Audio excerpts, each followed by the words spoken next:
Hey guys, and look what we have got here. One of the classics from Samsung, the Galaxy Note 4. In this video, I'm going to be basically revisiting this awesome device here, and basically talking about should you buy this phone in 2017? Is it still worth it?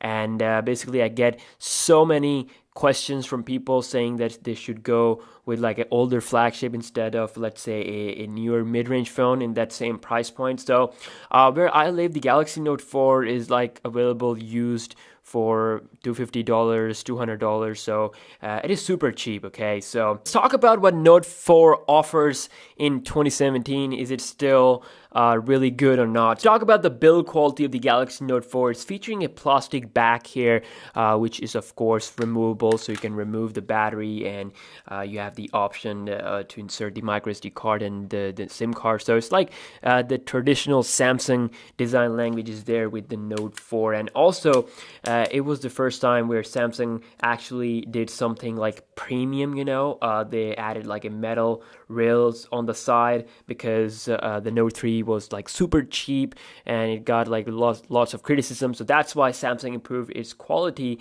and made the Note 4 a little bit premium. And then of course with the Note 5, they gone with like super premium builds. So I have to say, I mean, in 2017, even the mid-range devices from Samsung, let's say the Galaxy C7 that I have here, is super good and well made. Like if I compare it with Note 4, this one definitely feels much better, and it's all about quality. The Samsung, they decided to focus more on quality. I mean, we have the A series, we have the C series, we have these budget series are as premium as their top phones. Even other competitors like this Honor 6X that we can get for like $250. Look at the build quality, and it's just, I mean, having a full metal build quality fast fingerprint scanner is something that you can easily get nowadays for this price point. And I mean, Samsung really learned it, and you can see that Note 4 definitely feels outdated when it comes to the build quality. Don't get me wrong, I mean, I still love this, but being a 2017 smartphone guy, this definitely feels outdated. And for the first time ever, we saw the heart rate sensor on the Note 4. It got debuted with the S5, move on to the Note 4. So this is something that we still have on the flagship phone here, that we have the Galaxy S7, and most probably it will be on the Galaxy S8 as well. So you can see some of the things that Samsung introduced with the Note 4 are still being used on their flagship devices. So also, of course, we got the Samsung logo here, and also we have this traditional home button and two capacitive touch keys. Now look at the fingerprint scanner. I mean, you gotta swipe to unlock the device like this, and nowadays it's just like you have to put your finger like this and it unlocks, but this one doesn't work that way. So it really feels like they have improved the fingerprint scanner a lot. And I mean, I was having a difficulty at first unlocking my phone, with the fingerprint sensor, because it's just so weird, like swiping all the way, and it takes time. And definitely Samsung has improved that a lot with their devices. Looking at the display, we have a 5.7-inch 1440p display here. It is a super good display. I mean, still, it is super sharp. And I mean, I highly doubt that you can get like a 1440p Super AMOLED display in that $250 to $200 price point. I mean, it looks super good even today. And obviously the Note 5 also features this 1440p display. They did improve quality of the displays. I mean, the resolution remained the same, but actual display did got improved. And same thing will happen with the Galaxy S8. They're going to improve the display, but the resolution will be same. Talk about the software. This is where the Note 4 adopters will face the most problems, because Samsung has like dropped the support for this device, which is a big issue. That's why most people don't really go with these phones, because I mean, there's no support, and they will not gonna get updated. So I mean, you have to stay on this I mean, version for a long time, and I mean, it gets slower and slower. I mean, this is the older Samsung UI. I never liked this one, and it is running Android 6.0.1 Marshmallow, but it doesn't look like it is running Android Marshmallow because it's pretty much the same as Lollipop.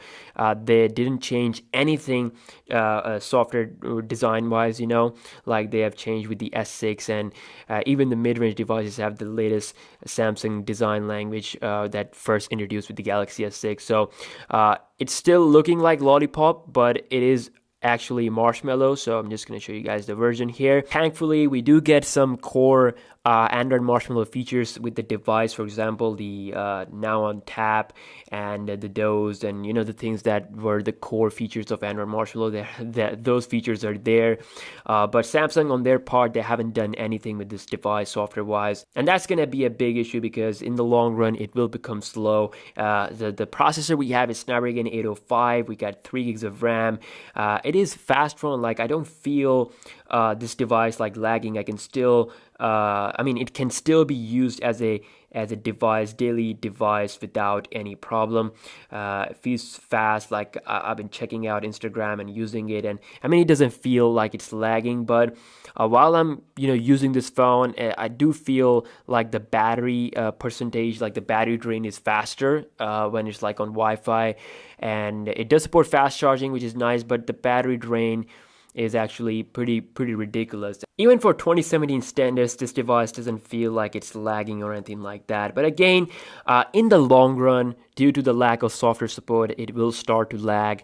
And again, like I said, that's going to be a big issue for a lot of Note 4 adopters. And camera is 16 megapixel on this device, so you can still get great pictures. It can record up to 4K, and camera wise, this still is a good phone. And I mean, even the mid-range Samsung devices that we get, like the C7 or A8 2016, or even the upcoming 2017 A series, they will have this 16 megapixel camera sensor, but they will not be able to record to 4K. So I mean, still the Note 4 is like a bit ahead with the features camera wise when it comes to video performance. Those phones are just stuck with 1080p. And of course, you do get this S Pen, which has this old like plasticky look. The S Pen, even the S Pen got premium with the Galaxy Note 5 and their devices.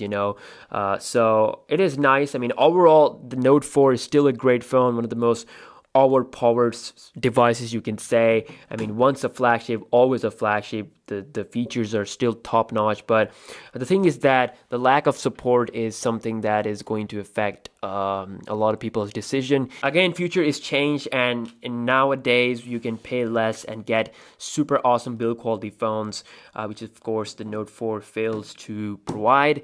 For $200, the specs are pretty good with this phone, and I mean, it's a classic Samsung beast. But to be really honest, in the long run, you're gonna have to switch, and lack of future proofing is there. So yeah, that's my look at the Galaxy Note 4, revisiting the Samsung's 2014 flagship device. And of course, this year we'll see the Note 8.